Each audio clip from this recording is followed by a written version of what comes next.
July 11 marks Prime Minister Datuk Seri Najib Tun Razak's 100 days in office since his inauguration on April 3rd this year. He became Malaysia's sixth Prime Minister after taking helm from former Prime Minister Tun Abdullah Ahmad Badawi. On the first day as Prime Minister, Najib released 13 people held under the Internal Security Act. Subsequently, he also lifted the ban on two newspapers, Suara Keadilan and Haraka Daily. On May 8, the remaining three Hindu Rights Action Force leaders were also set free. He has also pledged to review the much criticised ISA law.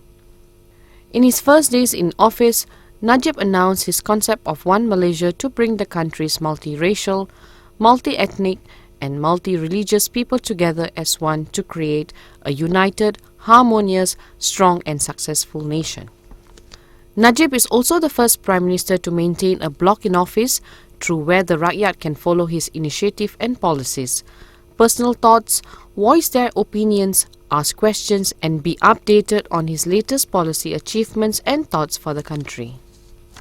On April 9, 2009, Najib unveiled a trimmed-down lineup with 28 ministers made up of 10 new faces.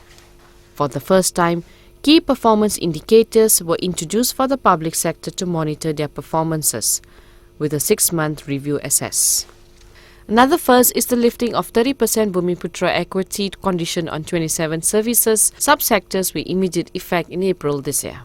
This follows another major economic measure he implemented recently, that is repealing of Foreign Investor Commission guidelines and lifting of 30% Bumiputra equity requirement for companies to list themselves on the Kuala Lumpur Stocks Exchange. On April 10th, Najib made his maiden trip abroad as Prime Minister to attend the ASEAN Summit in Pattaya. The summit held in Pattaya was, however, cut short when Thai anti-government protesters stormed the venue and the scheduled meetings had to be postponed. To enhance international diplomatic ties, Najib made trips to South Korea, Indonesia, Brunei, Singapore and China. On July 7, Australia Prime Minister Kevin Rudd made a brief stopover en route to Europe. Both leaders discussed bilateral issues pertaining to human trafficking and improving diplomatic ties during their one-hour meeting in Putrajaya. Speaking to reporters recently, Tun Abdullah Ahmad Badawi, in lauding Datuk Seri Najib Tun Razak's performance during his 100 days in office, says his successor had carried out his job successfully. In supporting her husband, Datin Sri Rosma Manso hopes that Datuk Seri Najib Tun Razak's style of administration during his first 100 days in office will be well accepted by Malaysians.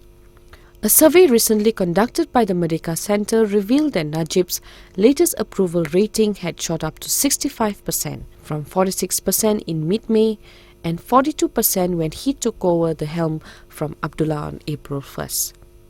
And despite many challenges, most people say, so far so good for 100 days in office to Datuk Seri Najib Tun Razak. Charanjit Kaur, The Star, Malaysia.